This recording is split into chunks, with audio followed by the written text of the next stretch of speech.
Hi, I'm Joey Gaspierik, back with your third webcast of the day. Now, we've been telling you about that story of the Monroe man who was missing. Body turned up yesterday in an Oglethorpe County well. Travis Ragsdale was actually on the story yesterday as it broke, and I have Travis Ragsdale here with me. Now, Travis, you were there last night. What was the scene like? Well, when we first got there, we had trouble actually finding the well. That was our biggest issue when we first got there. Now, as the night wore on, it took us about an hour to finally hook up with Agent Fullington, who's in charge of the investigation for the GBI.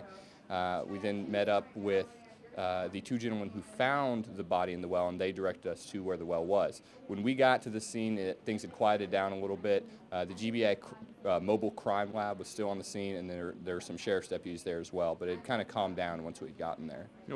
Describe like the scene, like where was this well at? Like, deep in the woods? Or? It was off a main road, and not a main road. I mean, it's off the beaten trail a bit.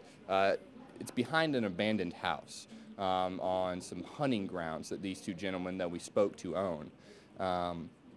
So, as far as the closest gas station or anything like that, we're looking at a good 15 miles to the closest idea of civilization as far as that goes. Pretty secluded area. Very, very secluded area. With that, yeah. Have you had any chance to talk to anyone else about the story? No, I'm going to give Agent Fullington a call here in just a little bit. We're going to talk to him and see about the autopsy that was supposed to be performed today. Sometimes those things can take a couple days with paperwork and filings and things like that, body IDs, things like that. So we're hoping to get some confirmation on cause of death before the 5 o'clock show.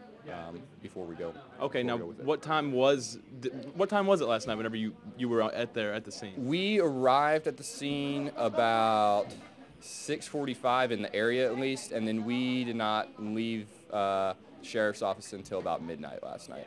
Wow. Well, Travis is usually with the Monday, Wednesday crew here at Grady News Source. He's joining us for Tuesday, Thursday. We're really glad to have him. So, Travis, thanks for helping us out with this one. Thanks, Joey. All right, now that's the last webcast for the day, and check us out when we go live at 5.